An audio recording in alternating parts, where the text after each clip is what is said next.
السلام عليكم ورحمة الله وبركاته.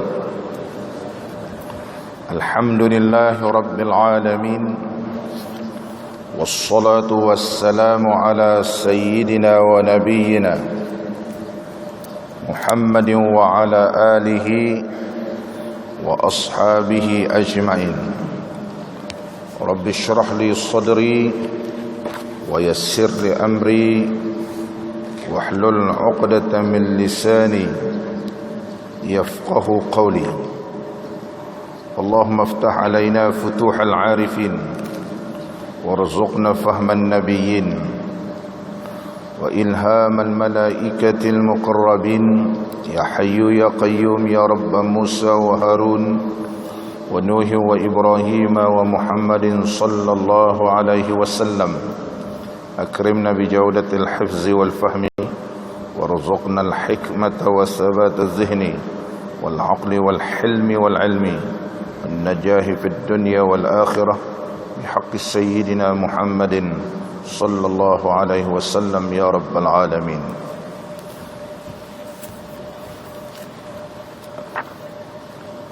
Bersyukur kita kehadrat Allah Subhanahu wa taala di atas rahmat yang Allah berikan kepada kita, dapat kita sama-sama pada pagi ini berada di dalam majlis ilmu, mempelajari satu kitab yang banyak memberi manfaat, karangan Al-Alim Al-Allamah Syekh Daud Al-Fatani rahimahullahu ta'ala, yang bernama Jam'ul Fawaid. Masih lagi kita di bawah tajuk Al-Mahabbah. Kisah yang dipetik oleh Syekh Daud Fatani bagi menghuraikan tajuk Mahabbah ialah kisah Nabi Allah Yusuf alaihi salam. قال المصنف رحمه الله تعالى ونفعنا الله بعلومه في الدارين. Dan tak kala berkehendak saudara Yusuf alaihi salam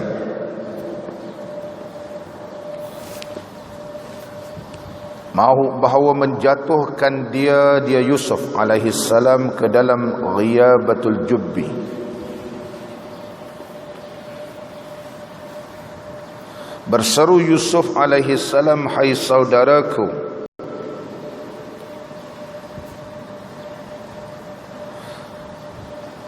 tempat berkhabar-khabarku ini kelakuan yang menghilangkan rupa, kemaluan adalah bapaku, atau malu adalah bapaku, engkau melukakan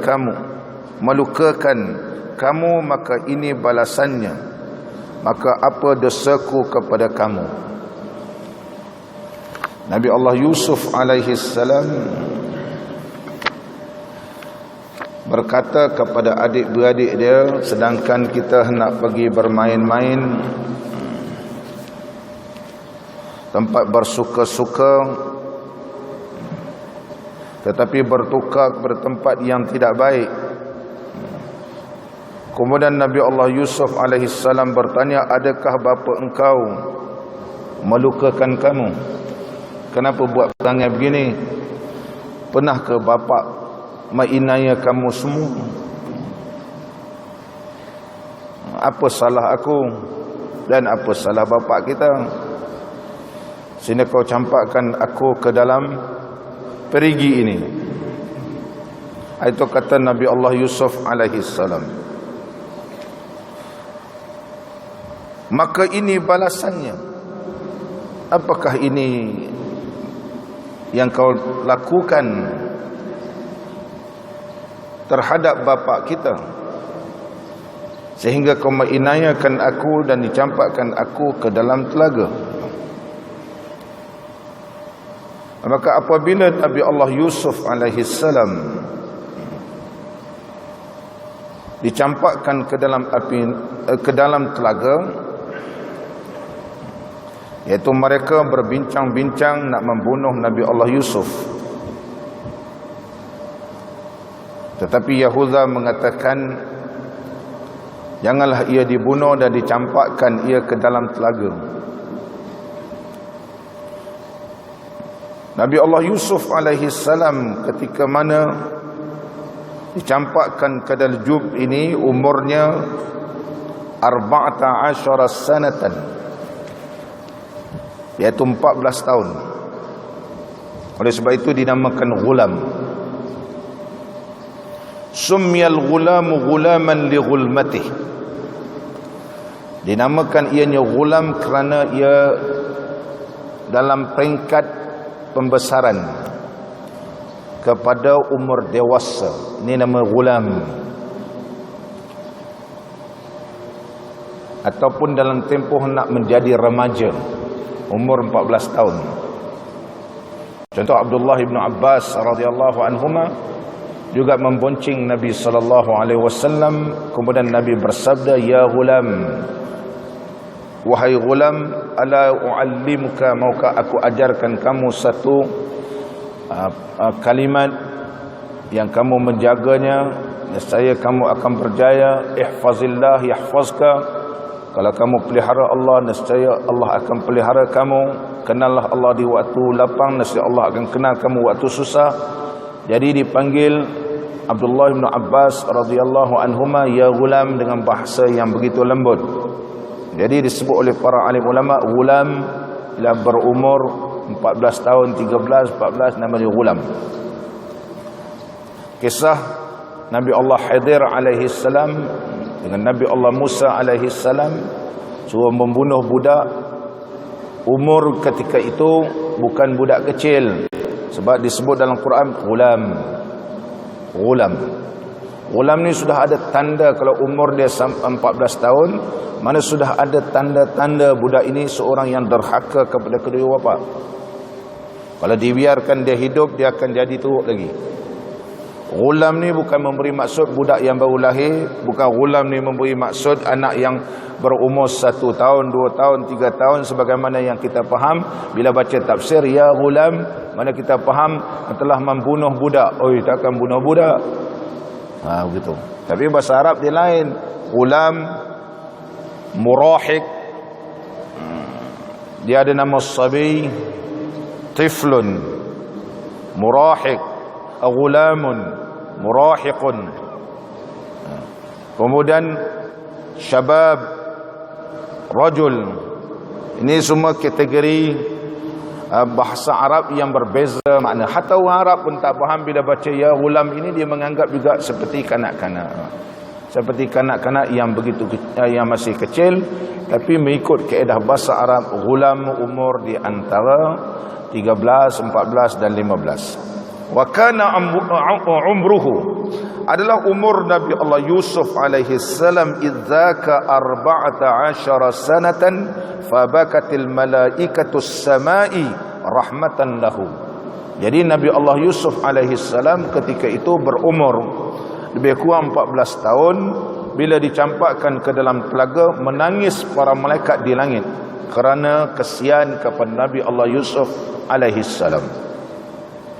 Fa adrakahu Jibrilu alaihi salam, maka Jibril alaihi salam telah bertemu dengan Nabi Allah Yusuf alaihi salam. Fatalaqahu, yang bertemu.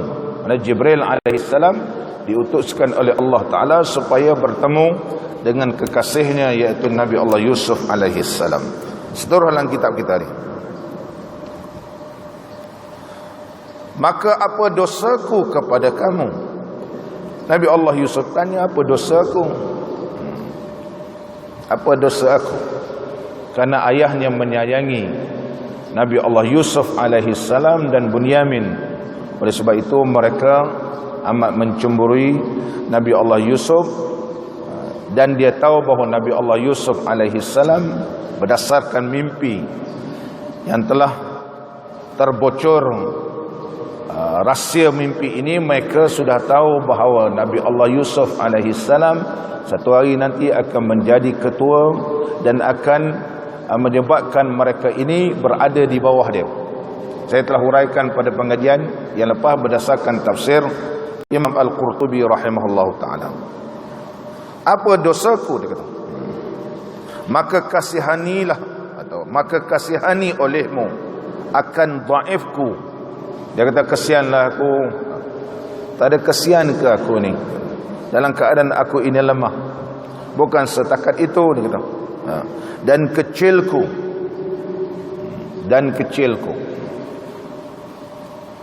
dan aku masih kecil. Nabi Allah Yaqub alaihi salam datang Jibril bertemu kepada Nabi Allah Yaqub. Kata Jibril, ya Yaqub, inna Allah ta'ala wahabaka waladan lam yurzaq mislahu li ahadin minan nas. Wahai Yaqub, sesungguhnya Allah Ta'ala telah memberikan kepada engkau seorang anak yang tidak pernah diberikan seumpama itu kepada seseorang pun di kalangan manusia di muka bumi ini. Wa qad a'tahu Allah Ta'ala syatral hasan. Sesungguhnya Allah Subhanahu wa Ta'ala telah memberikan kepada Nabi Allah Yusuf alaihi salam syatral hasan, separuh daripada kecantikan.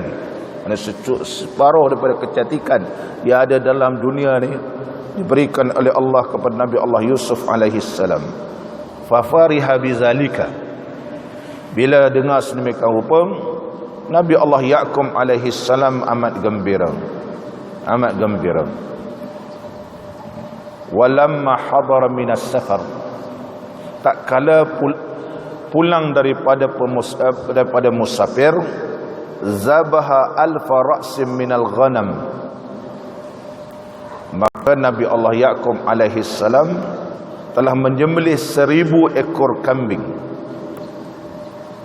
Syukran lillahi ta'ala, kerana bersyukur kehadrat Allah Ta'ala. Wa farraqaha 'alal fuqara'i wal masakin, dan telah membahagikan kambing-kambing tersebut yang telah disembelih kepada fakir dan juga kepada orang miskin.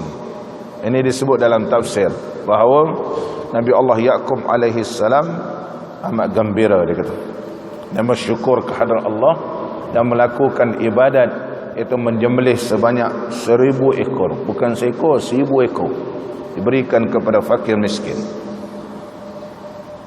Oleh sebab itu Nabi Allah Yaqub alaihi salam bila berpisah dengan Nabi Allah Yusuf alaihi salam merasa satu kesedihan, sebab dia begitu sayang, sebab telah datang Jibril alaihi salam telah memberitahu kepada Nabi Allah Yaqub, dan Nabi Allah Yaqub pun dalam keadaan begitu suka, telah membuat kenduri yang begitu besar, 1000 ekor kambing. Ini memang kenduri besar. Apatah lagi apabila berpisah dengan anak dia, merasakan satu kesedihan. Muslimin dan muslimat yang dirahmati oleh Allah,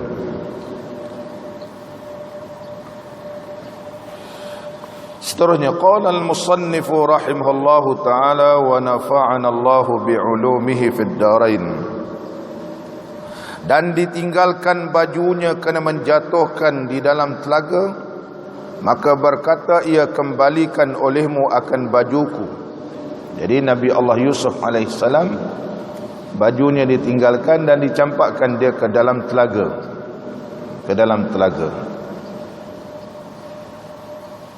Kata para alim ulama, kisah Nabi Allah Yusuf dalam telaga ni, dia kata, bolehlah kita mengambil pengajaran dan perhatian. Ma hadasa li Yusuf alaihi salam, apa yang berlaku kepada Nabi Allah Yusuf alaihi salam semenjak ianya dicampakkan ke dalam telaga, maka Quran telah memfokuskan dalam bab ini. Apa yang difokuskan oleh Al-Quranul Karim dalam kisah Nabi Allah Yusuf alaihi salam di dalam telaga, haisu satal'abul aqdar dauran kabiran fi man sayaltaqitu Yusuf wa yamdi ba'idan an hazil baldati. Dia kata Quran telah memainkan peranan yang penting. Haisu satal'abul aqdar, iaitu takdir memainkan peranan yang penting. Apakah peranannya? Iaitu ada orang yang akan memungut Nabi Allah Yusuf alaihi salam wa yamdi bihi ba'idan an hazil baldati, dan akan dibawa Nabi Allah Yusuf alaihi salam jauh daripada bandar tersebut, daripada tempat Nabi Allah Yusuf dicampakkan ke dalam telaga, dan Nabi Allah Yusuf alaihi salam akan dipungut dan dibawa satu tempat yang begitu aman, ila birril aman, iaitu daripada tempat yang baik dan juga ianya aman. Ini takdir mengajarkan kepada kita tentang beriman kepada Allah dan segala takdir yang telah ditentukan oleh Allah Ta'ala. Kita merasakan bahawa apa yang berlaku kepada kita itu tidak baik, tetapi baik di sisi Allah. Di sisi Allah dia baik, di sisi kita tak baik. Di sisi kita rasa baik, tapi di sisi Allah Subhanahu wa Ta'ala perkara itu adalah tidak baik. Jadi oleh sebab itu kata para alim ulama, inilah menunjukkan bahawa sesungguhnya takdir Allah Ta'ala nak takdirkan Nabi Allah Yusuf alaihi salam menjadi orang yang terkemuka dan berpindah daripada tempat yang tidak boleh menjadi raja, menjadi pembesar, menjadi ketua, ditakdirkan oleh Allah kerana dia campakkan ke dalam telaga. Ia akan berpindah kepada tempat yang lebih baik, iaitu menjadi ketua dan menjadi raja yang lebih hebat lagi. Ini di antara hikmah di sebalik berlaku kepada Nabi Allah Yusuf alaihi salam. Kata para alim ulama tafsir, begitu juga berlaku kepada Nabi Allah Musa alaihi salam ketika melintasi laut. Wa iz faraqna bikumul bahra fa anjaynakum. Tadi imam kita telah membaca wa iz faraqna bikumul bahra fa anjaynakum wa aghraqna ala fir'aun wa antum tanzurun wa iz wa'adna Musa 40 laylatan thumma ittakhadhtumul ijla min ba'dihi wa antum zalimun thumma 'afawna 'ankum min ba'di dhalik la'allakum tashkurun. Ya wa iz faraqna bikumul bahra fa anjaynakum, ketika kami telah membelahkan laut, fa anjaynakum, dan telah kami menyelamatkan kamu wahai Musa alaihi salam dan bersama dengan pengikut-pengikut Nabi Allah Musa. Maka dengan mencampakkan Nabi Allah Musa alaihi salam ataupun dengan berlakunya Nabi Allah Musa alaihi salam melintasi laut akan membentukkan satu situasi ataupun keadaan yang lebih baik daripada itu. Ini di antara perancangan yang Allah berikan kepada Nabi Allah Musa. Begitu juga dicampakkan Nabi Allah Ibrahim alaihi salam ke dalam api. Semua ini adalah perancangan-perancangan ya ataupun takdir Allah Subhanahu wa Ta'ala, yang ianya ada satu tujuan yang lebih baik lagi yang ditakdirkan oleh Allah. Jadi bila baca tafsir atau membaca kisah Nabi Allah Yusuf alaihi salam, maka menguatkan lagi kepada kita tentang beriman pada takdir qada dan qadar Allah. Beriman dengan qada dan qadar. Saya telah huraikan qada dan qadar pada pengajian yang lepas di surau Duyung, kitab Al-Jauharul Mauhub. Al-Jauharul Mauhub. Muslimin dan muslimat yang dirahmati oleh Allah. Jadi apabila dia dalam keadaan begini, dia akan jadi rasa tenang. Apa-apa diuji oleh Allah, maka dia merasa ketenangan, tidak marahkan Allah ataupun mempersalahkan Allah. Oleh sebab itu sahibul hikam Syekh Ibn Atta' Sakandari rahimahullahu ta'ala telah menyebut min alamatil i'timad 'ala al-'amal nuqsanur raja'i 'inda wujudiz zalal. Jadi di antara tanda-tanda hamba Allah yang berpaut kepada amalan, min alamati al-i'tibad 'ala al-amal, di antara tanda-tanda berpaut kepada amalan. Mana kita rasa amalan kita ni banyak, Allah sayang kita, sehingga Allah tidak uji apa-apa kepada kita. Tak uji sakit, tak uji susah. Jadi tanda dia nuqsanur raja'i 'inda wujudiz zalal. Kesannya kurang harapannya kepada Allah ketika terdapat perkara-perkara yang tidak menyukakan hati dia. Nuqsanur raja'i 'inda wujudiz zalal. Zalal mana? Zillatun, mana tergelincir. Kurangnya harapan dia. Sebelum ni kuat berzikir, kuat sembahyang sunat, banyaknya bersedekah. Tetapi bila diuji oleh Allah, menurun dia punya prestasi amalannya. Sebelum ni prestasinya baik.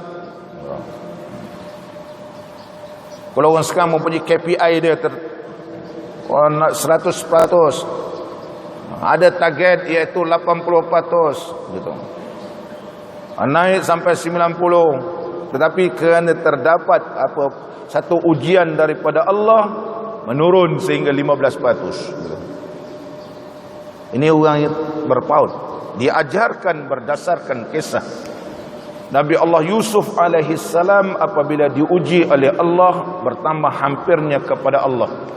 Dan kita telah bacakan bagaimana diajar oleh Jibril alaihi salam doa supaya dibaca oleh Nabi Allah Yusuf, ya mu'nisa kulli wahidin, wahai Tuhan yang menenangkan bagi orang-orang yang seorang diri gitu. Ya qariban kulli ba'idin, ya qariba kulli ba'idin, wahai Tuhan yang hampir kepada orang yang jauh.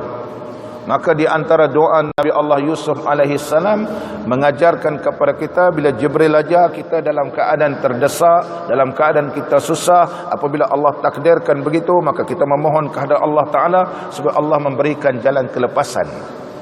Dan kita semakin hampir kepada Allah, bukan semakin jauh. Ini dihuraikan oleh ulama, fahinama tatahaddas an lahzatin ma'a Yusuf alaihi salam, bila Quran membahaskan dan menceritakan tentang Nabi Allah Yusuf alaihi salam, maka kita merenung sejenak. Dia kata wahalil lahzah, maka kita merenung sejenak bahawa di sini mengajarkan kita beriman kepada qada dan qadar, dan kita tidak menyalahkan Allah. Min alamatil i'timad 'alal amal nuqsanur raja' 'inda wujudiz zalal. Oleh sebab itu disebut oleh para pengarang kitab Hikam Ibn Atta' As-Sakandari, min alamat, di antara tanda-tanda matinya qalbi ini, hati ini. Kita ni hati kita mati disebabkan kita ini al-ghaflatu, iaitu banyaknya lalai, lupa kepada Allah, terpengaruh dengan kemewahan yang ada. Ini di antara sebab-sebab mautil qalbi. Diajarkan kisah ini dalam keadaan kita susah, dalam keadaan kita senang, kita ingat Allah, maka Allah akan ingat kita. Ingatlah Allah di waktu kamu senang. Ta'arraf fir raha ya'rifka fis syiddah. Kenallah Allah waktu senang, pasti Allah akan mengenal kamu dan ingat kamu ketika susah. Apa contohnya? Contohnya Nabi Allah Yusuf alaihi salam. Contohnya Nabi Allah Ibrahim alaihi salam. Contohnya Nabi Allah Musa alaihi salam. Dan banyak kisah contoh Nabi Allah Yunus alaihi salam. Kisah-kisah ini mengingatkan kepada kita, di waktu kita senang, waktu kita dalam waktu kita sihat, jangan sampai terlepas peluang mengabdikan diri kepada Allah. Kalau di waktu senang sekarang ni pun malas nak beribadat, kita rasa sebab panjang lagi umur. Semalam kita baca kitab Bahrul Mazi di Masjid Bukit Katil, jilid yang ke-17, membahaskan tentang sifatul nar, iaitu sifatul qiyamah, sifat kiamat. Disebut oleh Syekh Al-Imam Al-Ghazali rahimahullahu ta'ala, Hujjatul Islam, janganlah kamu menyangka bahawa kiamat itu jauh lagi. Jangan kamu sangka bahawa kiamat tu jauh lagi. Dikata-kata lama lagi nak kiamat Rasa-rasa umur kita ni ikut umur tak bertemu dengan kiamat. Ikut umur kita ni rasa-rasa tak bertemu lagi kiamat.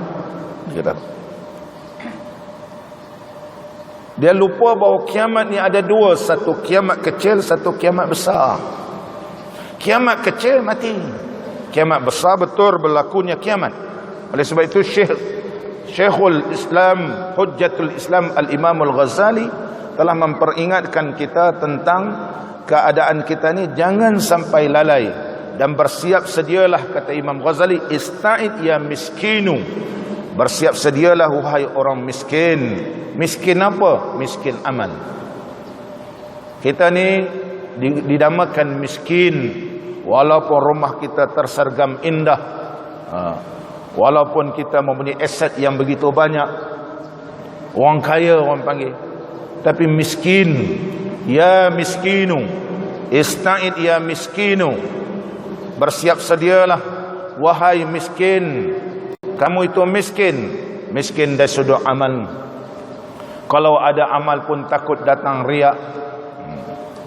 Itu yang disebut oleh Al-Imam Al-Ghazali rahimahullahu ta'ala di dalam kitab beliau yang terkenal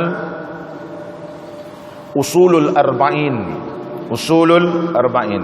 La tasihul ibadatu illa bima'rifati ma'budihi. Tidak sah ibadat melainkan setelah mengenal Tuhan yang disembah. Barangkali orang ni beribadat tapi dia tak kenal yang disembah, itu Allah. Apa tanda dia tak kenal? Tandanya bila dia beramal bukan kerana Allah. Kalau dia kenal Allah, maka beramal kerana Allah. Tapi kerana dia tidak kenal Allah, walaupun dia semayang, walaupun dia puasa, walaupun pergi umrah, walaupun pergi haji, walaupun banyak bersedekah, dia tak kenal Allah. Beribadat kerana orang lain itu tanda dia tidak kenal Allah, maka amalannya tidak diterima oleh Allah. Maka amalan dia ini menjadi habaan mansura, seperti debu-debu yang berterbangan. Itu disebut oleh Imam Ghazali. Ramai orang semayang, ramai orang mengaji ilmu tauhid, tetapi dia tak faham apa itu tauhid. InsyaAllah pukul 10 nanti, pukul 11 nanti kita akan mempelajari kitab Usulut Tauhid di Muhibbin, insyaAllah 11 hingga 12 hingga pukul 1 saya akan baca kitab Nahu khusus bagi anak-anak yang belajar agama. Mana anak-anak kita, sama ada daripada Sultan Muhammad ke, Syarifah Radiyah, daripada Siti Khadijah, ada mana-mana, daripada Ashraf. Kalau nak mempelajari kitab lama, Syarah Matan Jurumiyah, Mukhtasar Jiddan, dan kitab lama Anwarul Masalik, saya akan baca setiap daripada pukul 12 hingga pukul 1 untuk mendedahkan membaca kitab-kitab turas supaya keluar daripada madrasah ataupun keluar orang kata daripada mana Sultan Muhammad, daripada mana Syarifah Radiyah, daripada mana contoh Ashraf, boleh membaca kitab moden dan boleh baca kitab turas. Jadi kalau kita menguasai kitab turas, kitab-kitab yang muasirah ni kita boleh baca. Boleh baca makna dapat menguasai, tetapi mestilah mengikut disiplin ilmu. Muslimin dan muslimat yang dirahmati oleh Allah, sebelum munculnya Imam Abu Hasan As-Sazuli, Imam Abu Hasan Asy'ari radhiyallahu an memperkenalkan ilmu tauhid yang disusun begitu kemas, begitu disusun. Sifat 20 ni secara ilmiah begitu kemas susunannya. Ianya adalah kesinambungan daripada Sayyiduna Umar radhiyallahu anhu. Cerita sifat 20 ni daripada Sayyidina Umar, tetapi tidak dibukukan. Sebelum ini nama kita tauhid ialah ilmu musbitah, nama dia. Sebelum wujudnya tauhid. Sebelum itu kita tidak jumpai dalam hadis-hadis sebut tauhid. Tauhid ini dulu disebut ilmu musbitah. Ilmu mensabitkan. Mensabitkan apa? Mensabitkan Allah itu asa. Qul huwallahu ahad. Allahu la ilaha illa huwal hayyul qayyum.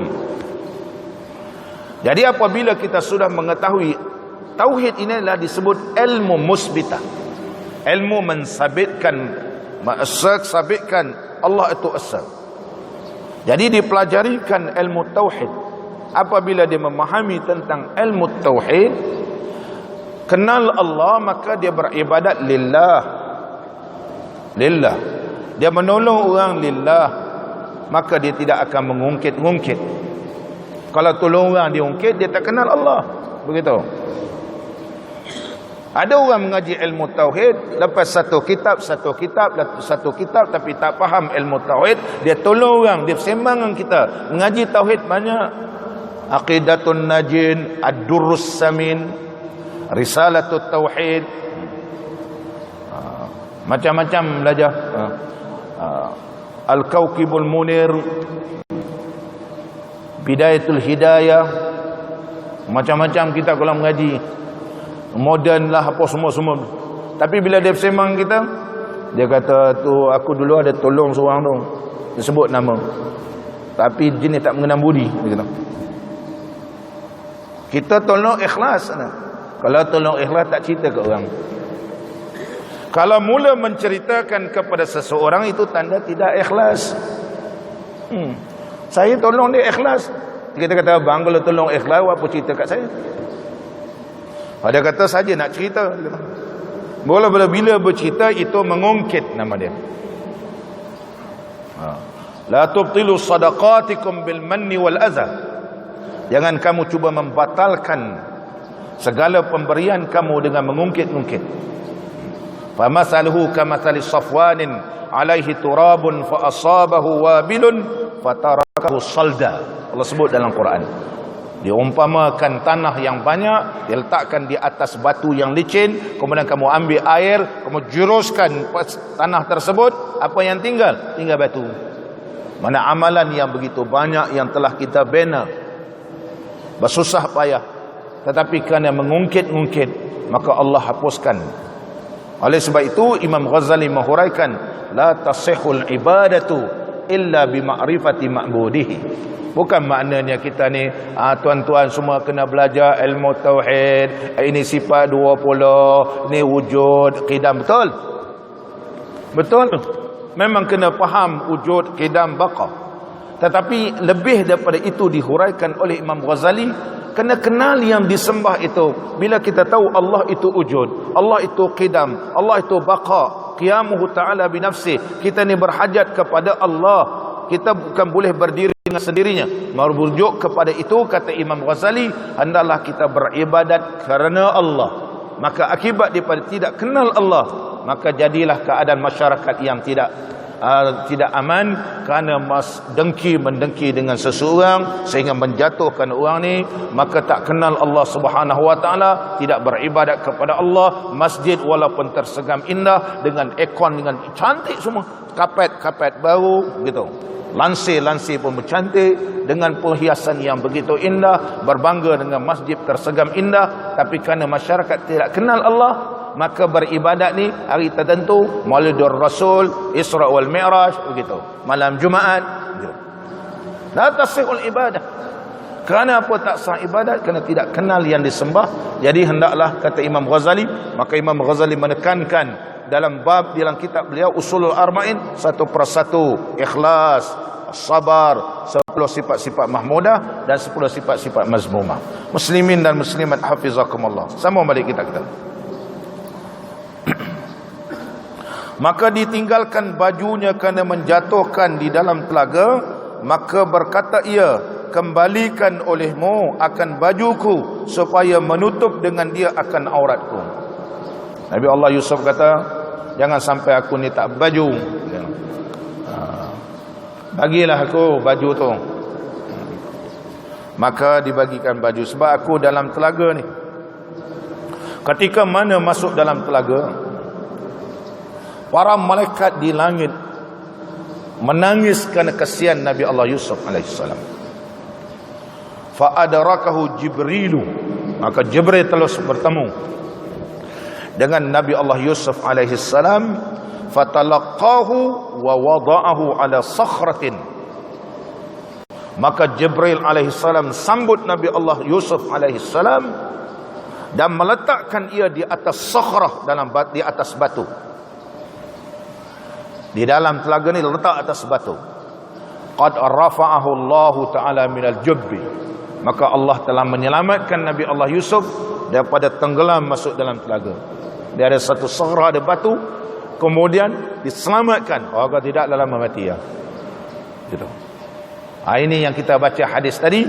Bila kita kenal Allah waktu senang, Allah kenal kita waktu susah. Ini banyak ditekankan oleh Al-Imam Abu Lais As-Samarqandi rahimahullah ta'ala dalam kitab Tanbihul Ghafilin. Di antara disebut iaitu kalau kita sekarang ni bersungguh-sungguh berijtihad, bersungguh-sungguh beribadat kepada Allah lillahi ta'ala, maka besok waktu kita susah, waktu kita menghadapi sakratul maut, maka Allah Subhanahu wa taala akan limpahkan rahmat, mudah kita menghadapi sakratul maut. Dipermudahkan oleh Allah kita ni mengucap kalimat la ilaha illallah. Kalau waktu lapang, waktu senang ni pun nak berzikir la ilaha illallah payah. Macam mana nak berzikir la ilaha illallah, nak menyebut la ilaha illallah waktu mati? Kalau orang berzikir sekarang la ilaha illallah, berzikirlah kita ni berzikir, malas. Tidak diajar, tidak bersungguh-sungguh. Macam mana mendapat kejayaan? Untuk mendapat kejayaan ini kita semua, bukan orang lain, kita tengok kita semua. Kalau di dalam dunia ini kita bersungguh-sungguh, nak anak kita berjaya, kita hantarkan dia ada kelas tambahan tuition, bersungguh-sungguh supaya dia berjaya. Alhamdulillah berjaya, semua dapat A. Kita ni agak-agak nak berjaya akhirat, nak mendapat satu kedudukan yang dimuliakan oleh Allah. Apakah perancangan kita? Yang saya telah huraikan di Duyung, dihuraikan oleh Al-Imam Al-Ghazali rahimahullah ta'ala. Kita mesti ada berapa step diajar oleh Imam Ghazali, kita Ihya jilid yang keempat, iaitu kita ada muahadah. Kita mesti berjanji di hadapan Allah bahawa aku, ya Allah, berjanji kepadamu akan melaksanakan pertama yang wajib dan yang fardu, sunat, ada lagi ni amalan-amalan ni aku nak buat. Berikan kekuatan kepadaku. Dan kita telah mensyaratkan diri kita, sekiranya aku tidak melakukan perkara ni, maka aku denda diriku. Saya baru ni jumpa ada seorang, saya tak tahu dia ni hafal Quran. Bila nak pencen, dia cerita pengalaman beliau belajar di India. Belajar di India, bagaimana dia? Rupanya belajar India, dia bukan setakat belajar hadis. Saya agak dia belajar hadis. Rupanya belajar di India ni ada satu madrasah di India ni mengajar mazhab Al-Imam Syafi'i. Mengajar mazhab Syafi'i. Saya kata Datuk pun mengaji mazhab Syafi'i, ya, i'anatul talibin, dia pelajari di India, kemudian pulang ke Malaysia.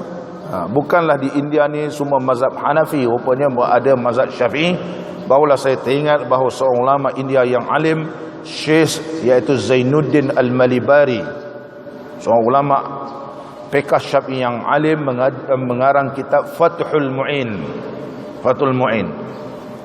Dan tu saya jumpa ada satu kitab yang satu tesis master di Al-Azhar, ulama-ulama Malibari. Tajuknya ulama-ulama berbangsa Malibari, bermazhab Al-Imam Syafi'i, sumbangan mereka dan dakwah mereka di India. Ada seorang pelajar buat di Azhar. Dia sebutlah satu persatu. Jadi macam mana beliau menghafal Al-Quranul Karim sehingga umur sekarang pun boleh ingat Quran. Kesungguhan daripada kecil, dan telah berjanji manakala hari ini kena hafal 2 juzuk, macam mana pun kena 2 juzuk gitu. Kalau tertinggal besok kena jadi 4 juzuk gitu. Oleh sebab itu Imam Ghazali mengajar begitu. Kalau Quran satu hari tidak kita mengulang, seumpama seminggu tak mengulang. Seminggu tidak mengulang seperti sebulan. Sebulan tidak mengulang seperti setahun. Setahun tidak mengulang seolah-olah tidak menghafal Quran. Tidak menghafal Quran. Satu hari makcik tak ulang balik Suratul Mulk, Suratul Sajdah, Suratul Yasin satu hari. Dia jadi macam seminggu. Besok ada orang kenduri lah, ni raya Cina lah, apa semua tak mengulang. Seminggu dia jadi macam sebulan. Ada kalau sebulan pula dia jadi macam setahun. Setahun memang tidak apa. Tanya anak, dulu saya hafal Quran tapi sekarang tak apa ingat. Sebab apa? Sebab dah bertahun tidak ulang. Jadi kita kena mujahadah. Oleh sebab itu Imam Ghazali menyebut musyaratah, disyaratkan. Oh, kalau kita kata kalau aku tak buat ni, kenapa dia? Tengok-tengok betul tak dilakukan, kena muaqabah, kena denda. Dendanya ialah kita kata bersedekah. Dendanya kalau tak boleh bersedekah, aku sembahyang sunat dan sebagainya, sebagai denda. Denda. Oleh sebab itu disebut dalam kitab kita ini mengajarkan kita supaya waktu senang kita ingat Allah, waktu susah nanti Allah akan tolong kita. Sebagai contoh Nabi Allah Yusuf alaihi salam. Qala al-musannif rahimahullah taala. Dan adalah kapanku kalau aku mati pun baju ni jadi kapan, kata Nabi Allah Yusuf. Dan adalah kapanku apabila matiku, dan duduk menangis ia dan menyeru ia, hai segala saudaraku, bahwasanya bagi tiap-tiap yang binasa mempunyai wasiat. Kalaulah orang tu nak mati dia ada wasiat, dia kata. Jadi saya ni pun ada wasiat. Dan wasiatku akan kamu apabila kembali kamu kepada bapakku, maka sebut olehmu akan seorang. Ku beritahu aku ni seorang ada dalam telaga. Tolong beritahu gitu. Dan apabila berhimpun kamu bersuka-suka dan berjinak-jinak, maka sebut olehmu akan giliranku. Atau apabila diingatkan kamu bermain-main bersama adik-adik, ingatlah kita ni bersama, ada giliran, ada sama-sama dengan aku gitu. Dan apabila lihat kamu akan orang muda-muda, maka sebut olehmu akan mudamu. Jadi dia bercakap begitu. Datang Jibril alaihi salam sebenarnya. Jibril memberitahu kepada Nabi Allah Yusuf, janganlah kamu nak merintih-rintih lagi kepada adik-beradikmu. Sekarang kamu bermunajatlah kepada Allah, memohon kepada Allah Ta'ala supaya Allah memberikan jalan pelepasan. Itu yang diajarkan doa tersebut yang kita baca pada minggu lepas. Sebab kau minta pun tak akan dapat, kata Jibril alaihi salam. Dia kata kalau jumpa orang muda, ingatkan aku. Ingatkan aku ni, orang muda, budak muda ni. Jangan biarkan aku seorang-seorang. Kita ni adik-beradik semua. Dan seterusnya, maka dijatuhkan ia dalam ghiyabatul jubbi, dan tiada dikasihani mereka itu akan dia. Adik-beradik memang tak peduli, dia campak dia dalam api ni, dalam telaga. Maka tak kala sangka mereka itu binasa, maka datang seorang malaikah, maka dikeluarkan satu batu yang tinggi, terangkat ia daripada air. Nampak ni? Cerita malaikat Jibril tadi telah menyelamatkan Nabi Allah Yusuf dan diletakkan di atas sakhrah, di atas batu. Maka duduk tetaplah ia dan tetaplah ia dua kakinya, dan berkata baginya, sungguhnya lagi aku khabarkan mereka itu dengan barang yang dikerjanya mereka itu, tiada mengetahui akan kesudahannya. Jadi Nabi Allah Yusuf alaihi salam, kisahnya akan dibahaskan begitu panjang lagi. Ini bahas kisah Yusuf alaihi salam, ini lagi detail. Satu persatu dihuraikan oleh Syekh Daud Al-Qatani. Kisah Nabi Allah Yusuf yang dipaparkan oleh Syekh Daud Al-Qatani dalam kitab ni, nak mencari rujukannya pun payah. Dia terlampau banyak ambilannya Syekh Daud ni.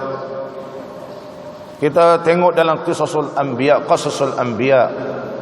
ataupun Qisasul Anbiya, ada sedikit, tafsir ni sedikit, tafsir ni sedikit. Begitu alimnya Syekh Daud Al-Patani, beliau mengarang kitab bukan satu rujukan, mengambil rujukan begitu banyak sehingga menjadi satu mutiara yang begitu berharga. Karangan Syekh Daud Al-Patani rahimahullah ta'ala. Muslimin dan muslimat yang dirahmati oleh Allah, kata para alim ulama, tanda-tanda mahabbatullah ni mengajarkan kita cinta kepada Allah. Waktu susah kita tambah cinta kita kepada Allah, bukan bertambah lagi. Pertama, kata ulama, idmanun nazar ila syai'i, iaitu sentiasa memandang. Jadi kalau kita sekarang ni, hati kita ni sentiasa memandang kepada rahmat Allah. Kita memandang kepada rahmat Allah, memandang kepada memandang kepada kedermawan Allah, jawad Allah. Allah berikan kita ni banyak dah. Dengan boleh melihat, boleh, semua ada dah. Apa yang tak ada lagi kita ada? Rumah dah ada, kenderaan dah ada, anak, cucu, semua ada. Kenapa tak cinta lagi kepada Allah? Oleh sebab itu kata ulama, pandanglah idmanun nazar. Mudmin ni makna sentiasa memandang kepada Allah gitu, dan mengambil iktibar. Ghaddud nazar, kemudian pejamkan mata, mahabbatan lil mahbub. Kita tundukkan pandangan kita dalam keadaan kita ini rasa rendah diri kepada Allah. Ghaddun nazar makna merendahkan pandangan. Kenapa merasakan mahabbatan lil mahbub? Kerana merasa kegurunan kita kepada Allah. Oleh sebab itu, wala tamshi fil ardi maraha, dan jangan kamu berjalan di muka bumi Allah dalam keadaan kamu bangga diri.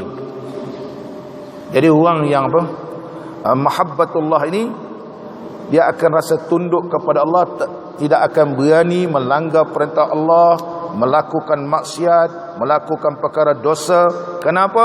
Kerana dia merasakan kehebatan Allah. Dan seterusnya disebut oleh para alim ulama, kasratu zikril mahbub, banyak menyebut orang yang dikasihi, itu banyak menyebut Allah. Sabrul muhibbi anil mahbub, sabar. Kita ni kalau kasih pada Allah, sabar segala apa yang datang daripada yang dikasihi. Maknanya kalau datang daripada Allah ni, kita sabar. Sabar itu akan berpindah kesabaran kita kepada ketaatan, meninggalkan maksiat. Sabar dengan segala hukum hakam Allah Subhanahu wa ta'ala. Dan seterusnya kata ulama, tanda mereka itu mahabbatullah ini, al-iqbalu ala hadisihi, sentiasa tampil ke hadapan dengan membaca hadisihi, mana Al-Quranul Karim. Ilqa'u sam'ihi, dan melontarkan pendengaran kita. Maksudnya kita mendengar kalam Allah, sehingga tidak ada ruang lagi di dalam hati kita melainkan dipenuhi dengan kalam-kalam Allah. Ini betul. Mana dia tak ingat benda lain melainkan dengan kalam-kalam Allah telah dipenuhi. Itu tanda dia kasih. Macam orang kalau kasih dengan seorang, panggil pun dia tak ingat, tak dengar. Dia kata, syukri. Ya, rupanya hangau. Begitu. Begitulah dia dengan Allah Subhanahu wa ta'ala. Dan seterusnya lagi, kata para alim ulama, ittifaqul waqi' bainal muhibbi wal mahbub, iaitu bertepatan, muwafaqah orang yang kasih kepada Allah dengan Allah. Contoh dia kata, apabila dia sakit, seorang itu yang cinta kepada Allah sakit, maka dia sakit ini sehingga Allah berfirman dalam hadis qudsi, apakah kamu tidak mau ziarah aku? Macam mana nak ziarah Allah? Maka ziarahlah orang sakit. Ziarahlah orang sakit. Mana dengan sakitnya ini, seolah-olah ziarah Allah, ziarah orang sakit, ziarah Allah, maka mengingatkan kepada kita bahawa sesungguhnya yang memberi sakit itu adalah Allah. Bila sakit pertama hampir kepada Allah, dan mengingatkan kepada kita jangan sampai hati kita sakit. Apabila hati ini berpenyakit, maka ketika itu dia akan lalai kepada Allah Subhanahu wa ta'ala. Muslimin dan muslimat yang dirahmati oleh Allah. Sebagai penutupnya, kata Imam Haris Al-Muhasibi rahimahullah ta'ala dalam kitab beliau Risalatul Mustarsyidin, ada menyebut mahabbatullah ini memberi maksud isarut ta'ah alal maksiyah, mengutamakan ketaatan dan meninggalkan maksiat. Apa tanda-tanda mereka ini mahabbatullah? Apakah asbabul jalibah, sebab-sebab yang boleh menarikkan kepada mahabbatullah, cinta pada Allah ni? Yang pertama kita dah baca pada pengajian lepas, baca Quran dalam keadaan tadabbur, menghampirkan diri kepada Allah dengan melakukan ibadat sunat dan sentiasa berzikir kepada Allah. Dan seterusnya yang kelima pada hari ini, mutala'atul qalbi li asma'ihi subhanahu wa ta'ala wa sifatihi. Mutala'ah, hati ini sentiasa ittila', memandang, menilik, memeriksa. Menilik kepada apa? Mutala'ah li asma'ihi ta'ala, nama-nama Allah. Jadi kalau kita ni dengan menyebut nama-nama Allah, Ar-Rahman, Ar-Rahim, saya huraikan beberapa pengajian yang lepas, kita beramal dengan Asma'ullahul Husna. Bagi orang yang biasa, contohnya dalam peringkat permulaan, hari-hari baca Asma'ullahul Husna, kemudian kita baca 99 kali Ar-Rahman, Ar-Rahman, Ar-Rahman, Ar-Rahman, gitu. Besok pula hari yang kedua bacakan Asma'ullahul Husna, Asma'ullahul Husna, nas'aluka ya man, kalau seorang as'aluka ya man huwallah, nas'aluka ya man huwallahu alladhi ni, kalau baca ramai-ramai.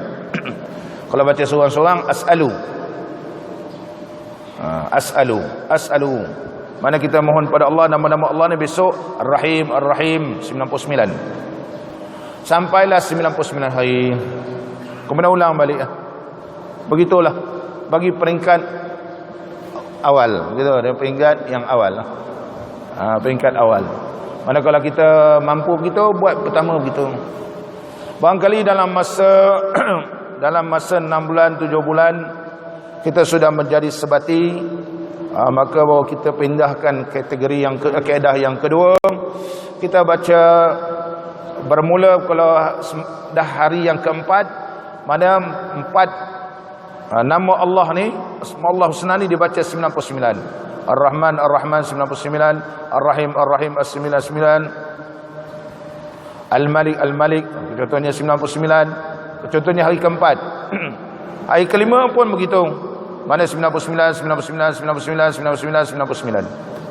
Sehinggalah hari yang ke-99, mana semua nama-nama Allah ni 99. Dan ditutup dengan Asma'ullah Husna keseluruhan. Ini kategori yang kedua. Cukuplah kategori yang kedua.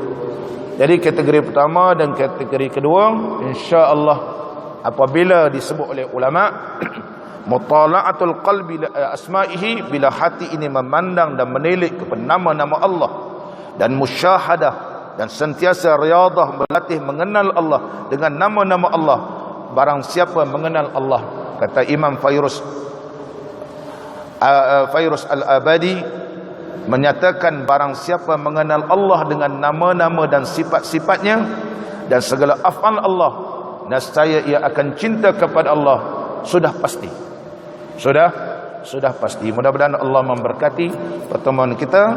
InsyaAllah kita sambung yang ke-6, yang ke-7, yang ke-8, yang 8, ke-9 dan ke-10 sehinggalah kepada 21. 21 tak silap saya 21 sebab-sebab yang boleh menarikkan kepada mahabbatullah.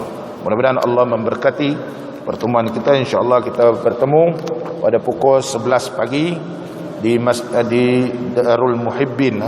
Ya, Muhibbin kita baca kitab Usulut Tauhid. Usulut Tauhid. Allahumma salli ala Muhammad ya Rabbi salli alaihi wa sallim.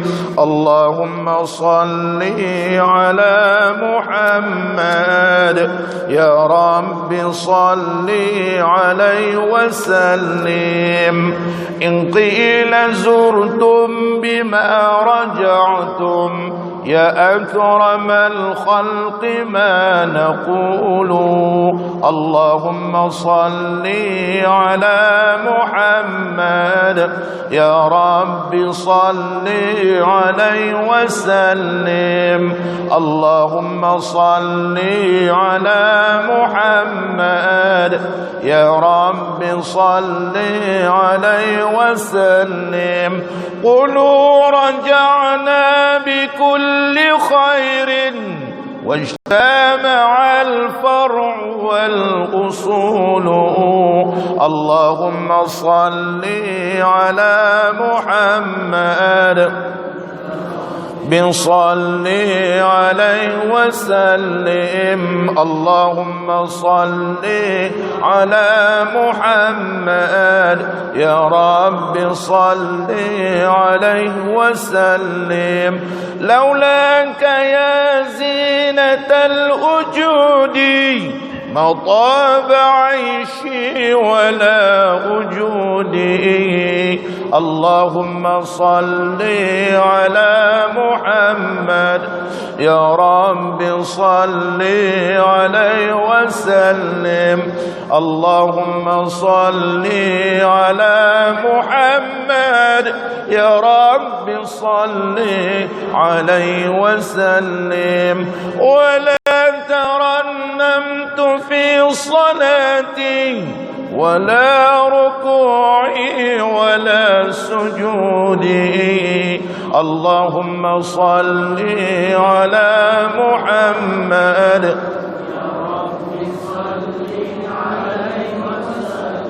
اللهم صل على محمد يا رب صل عليه وسلم.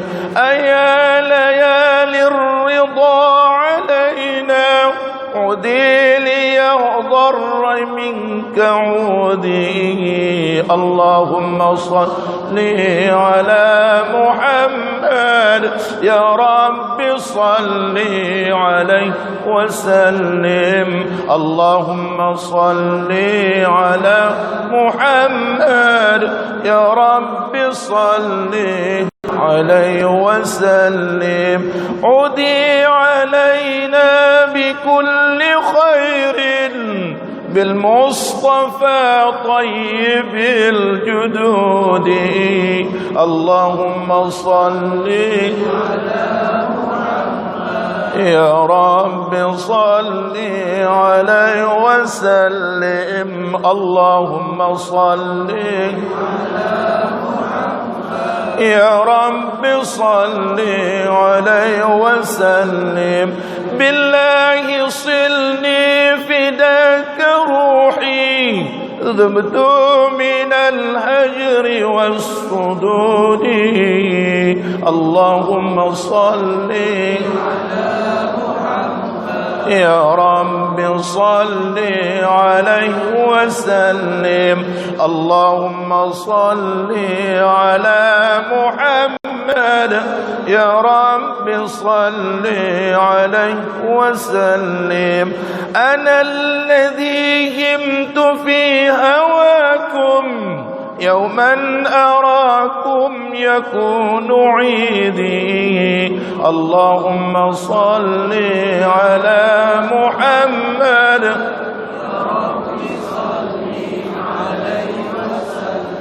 اللهم صل على محمد يا رب صل عليه وسلم.